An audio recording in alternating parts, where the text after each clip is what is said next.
Tere, mina olen Marju. Tahan teiega rääkida täna sellisel teemal nagu agressioon ja käitumine või täpsemalt siis sellest, et agressiivne käitumine on alati tähenduslik, et see on alati kommunikatsiooniakt. Tulen sellisest organisatsioonist nagu Verge ja Verge jaoks on peaasi see, et inimesed oma eludes, on need siis tööelu või isiklik elu, tuleksid võimalikult hästi toime erinevate keeruliste olukordadega. No just, mis puudutavad nagu inimeste vahelised suhteid ja selliseid keerulisi vestlusi ja keerulisi käitumisi. Ja agressioon kindlasti on üks nendest märksõnadest, mis siin pähe tuleb. Aga enamiku oma elust olen ma siiski töötanud hoopiski koolis. See ei ole olnud päris tavaline kool. See on selline kool, kus käitumine on teemaks. Ehk siis koolis, kus õpivad peamiselt autistlikud lapsed ja emotsionaalse traumakogemusega lapsed ja depressiivsed lapsed ja ärevad lapsed. Ja mul on olnud väga suur privileeg, et nii need õpilased kui nende vanemad kui õpetajad, kes selles majas töötavad, on aidanud mulle hästi palju selgemaks mõelda seda, kuidas me inimestena üksteisega suhestume või kuidas me oma käitumist juhime või mis on ühe või teise asja taga.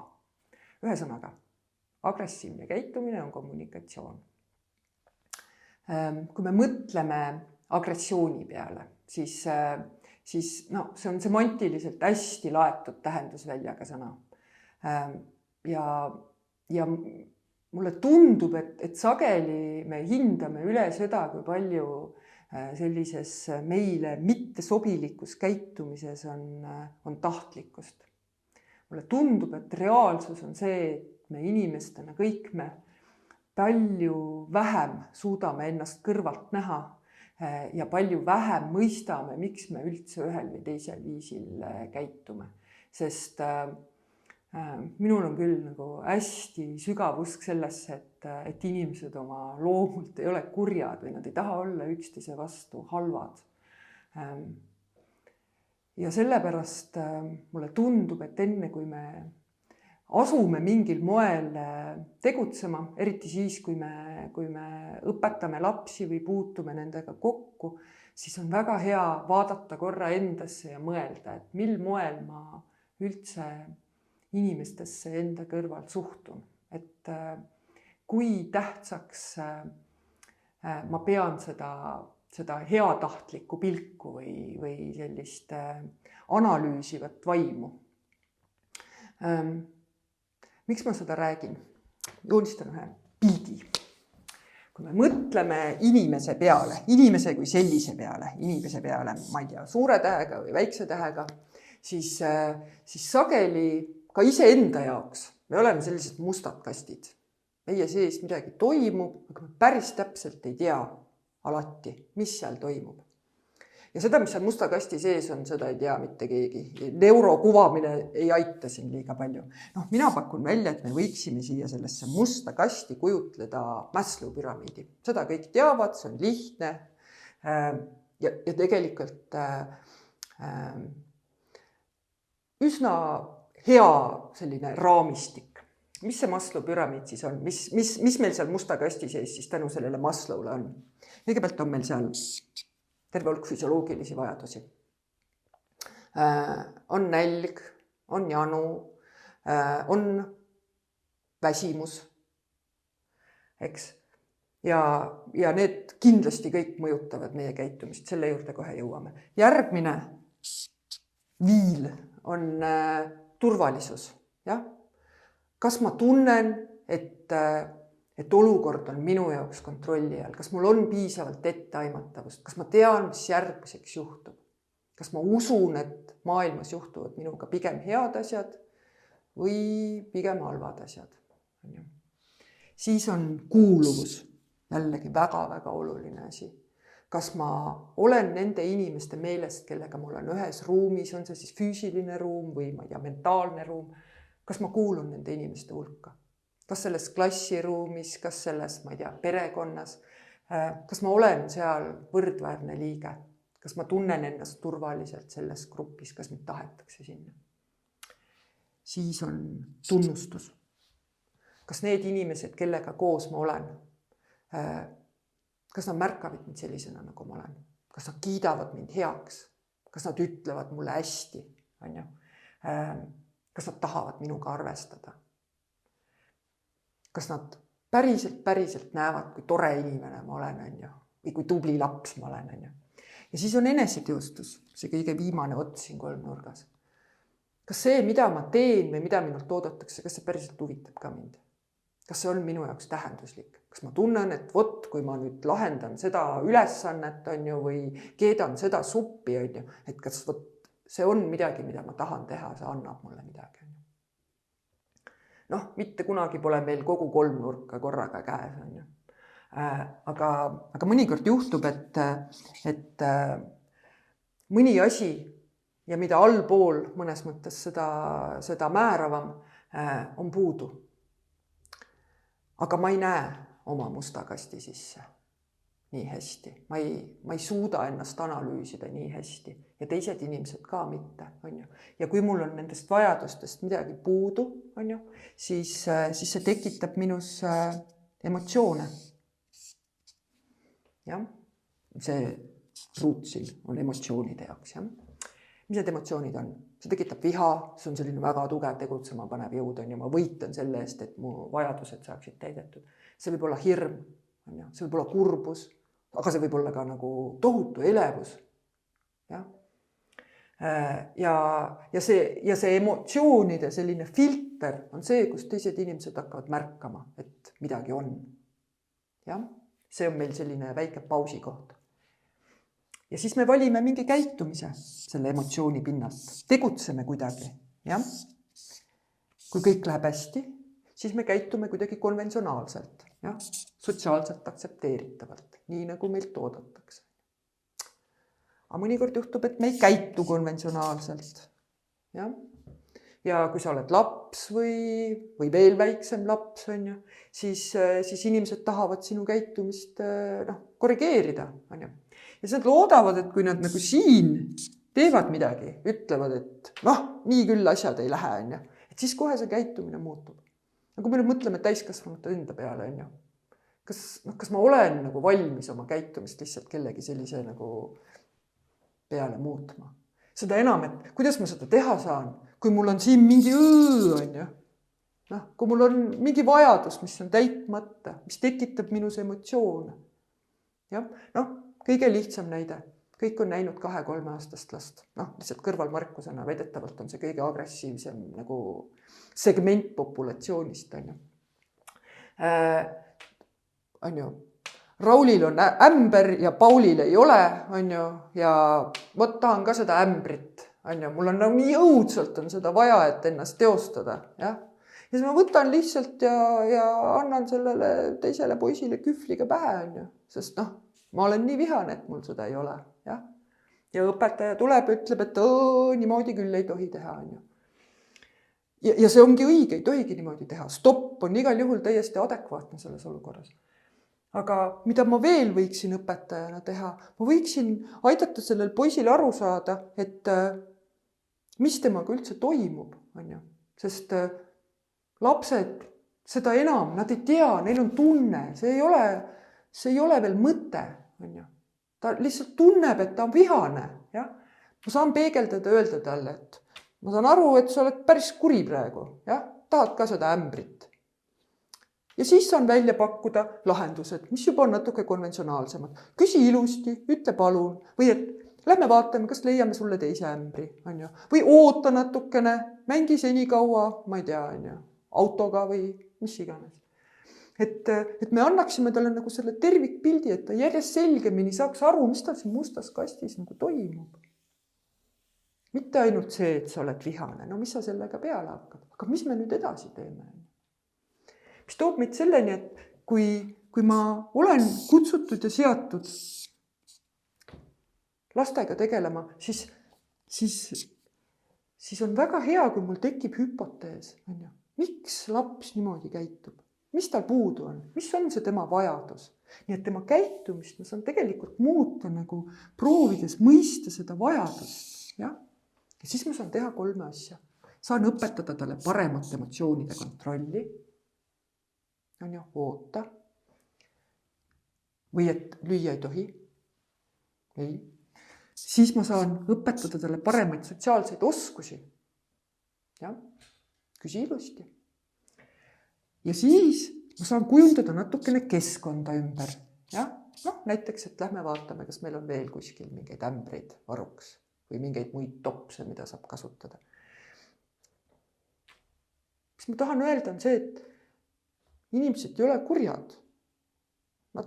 Nad tahavad seista oma vajaduste eest ja kaugeltki mitte kõik need viisid ei ole nagu aktsepteeritavad. Ja see kõik on väga, väga loogiline.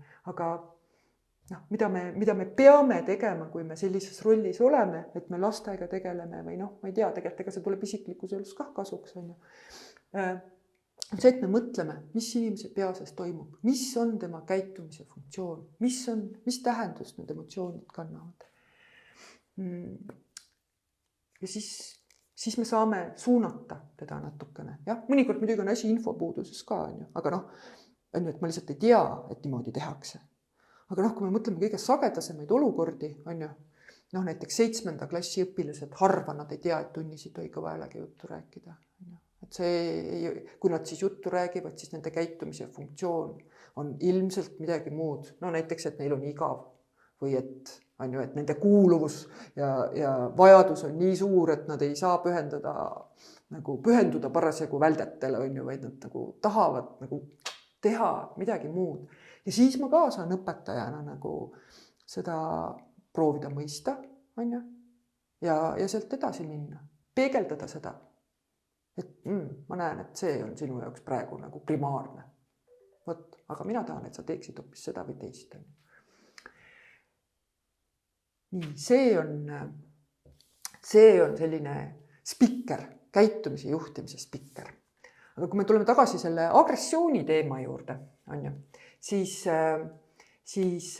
saame rääkida sellest, et agressioon on midagi, mis võib varieeruda inimese eluea lõikes päris palju. Jällegi. Kõigepealt saab see agressioon olla sellise destruktiivse käitumise kujul. Loobin asju ja pahandan tolmuimejaga, me kõik seda aeg-ajalt teeme, auto ei lähe käima, ütleme, mis mine, väiksed lapsed teevad seda päris palju, osalt juba sellepärast, et neil ei ole sõnugi. Ei oskagi öelda igasugused asju, kui need sõnad juba tekivad, siis me saame rääkida verbaalsest agressioonist ka. Ja? Et ütled emmele, et sa oled loll, sa ei saa midagi aru. Ja? Mis ma siis ütlen selle peale? Ütlen, et ma ei tea, kas ma nüüd just sellepärast loll olen, aga räägi mulle, mis sa tahad? Muidu ma ei saa aru sinust. Verbaalne agressioon võib võtta väga koledaid vorme ka. Üks ei vahele. Siin vahel on veel füüsiline. See on see meie ämbri näide. Ja? Ma tahan, et teised inimesed teeksid midagi. Ja siis selle asemel, et neile öelda, selle asemel ma räägin oma kätega või jalgadega. Ja siis kõige keerulisem täiskasvanud inimeste ja suuremate laste relv on kaudne agressioon. See nõuab juba päris keerulist mõtlemist.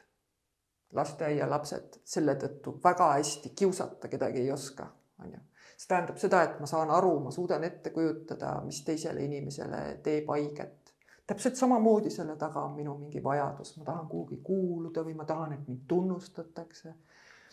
Need on kuulujutud, ässitamine, tagarääkimine, selline ironiseerimine, manipuleerimine.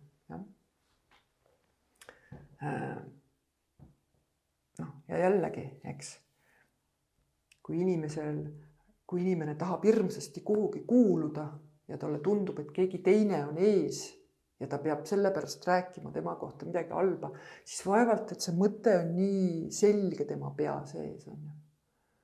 Aga kui mul tekib hüpotees, jah, sest see vajaduse tase on alati nagu hüpoteesi tase, ma ei tea, ma katsetan, siis ma saan juhtida tähelepanu sellele, inimest suunata mõtlema sellele, et mis see on nagu, mis see on, mis on puudu.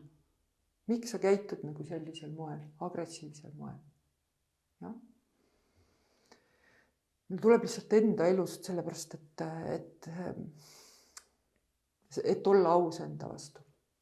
Peale pikka väsitavat tööpäeva, kui sa lähed koju ja avastad, et kraanikausis on pesemata nõud. Tegelikult on päris palju inimesi seal kodus, kes oleks minu meelest võinud need nõud ära pesta selleks ajaks, kui ma koju jõuan. Mis sa siis teed? Olenevalt, igast emotsioon tekib, olenevalt siis sellest, mis tüüpi inimene sa oled, kas sa hakkad kohe tülitsema esimese inimesega, kes ette satub, või käitud destruktiivselt ja loobid need nõud kõik, ma ei tea siis kuhu, nõudepesumasiinasse, või siis lähed ja räägid kellelegi, et ega mina ju küll siin majas tõesti ei ole oluline, et ärge peske neid nõudid, las ma ikka ise pesen. Kõik on agressiivsed käitumised tegelikult. Mina tegin ka niimoodi, jõudsin koju ja peaaegu et ei võtnud mantlitki seljast ära, hakkasin kohe nõusid pesema. Ja siis hakkas nii palav, siis tuli mõistus, jõudis kohale, et mis asja ma siis nüüd siin õieti teen. Mis on minu käitumise funktsioon? Mitte keegi ei tulnud mulle appi. Vastupidi, keegi ei tahtnud üldse näole anda ennast. Ja võt, siis ma mõtlesin välja ja see avastus oli nagu minu jaoks nii suur ja põrutus, sellepärast ma räägin sageli seda lugu. Ma tahtsin, et keegi minu eest ka hoolitseks. See oli minu käitumise funktsioon nende nõude pesemisega. Aga nii pea, kui sa endale seda teadvustad, siis sa saad küsida seda asja, mis on ju tõesti tähtis hoopis teisel moel ka.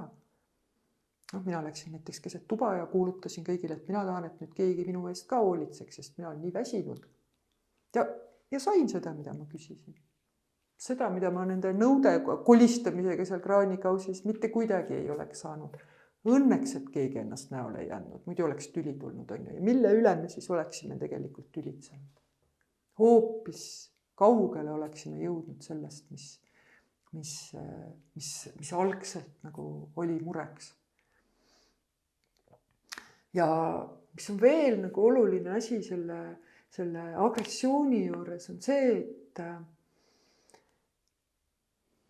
üks asi on see, et on tore teisi inimesi mõista ja ise mõistetud olla. Aga kui me ei saa sellest aru, et agressioon on käitumise selline väljendus, siis kui puuduvad paremad väljendusvahendid, siis võib juhtuda, et me õpetame lastele või teistele inimestele agressiivset käitumist. Sest et kui inimenel on mingi vajadus, näiteks ma olen 5-aastane ja tahan saada mingit head asja poest, see on väga tõsine vajadus, ja ma viskan sinna kõhuli või selili maha ja teen sellise suure etenduse, ja saan selle asja selle peale. Siis ei ole ju vaja palju kordi nagu mõelda, et kui ma järgmine kord olen ilusti emme käest küsinud ja võib-olla öelnud talle, et ta on loll, kui ta ei osta, siis viskan ennast pikali, loodan, et äkki niimoodi siis. Ja? Et agressiivne käitumine, me kasutame seda sellepärast, et see on väga tõhus. See on see, mis tuleb esimesena, kahjuks. Kui me natukene nagu mõtleme asjade üle järele ja teised inimesed aitavad meil nagu aru saada, mis see on, mida me tahame, siis me saame valida tegelikult väga paljude muude käitumiste hulgast ka. Ja need on mitte ainult, et sama tõhusad, vaid ka oluliselt meeldivamad meie kõigi jaoks. Ja üks võib-olla mõte veel.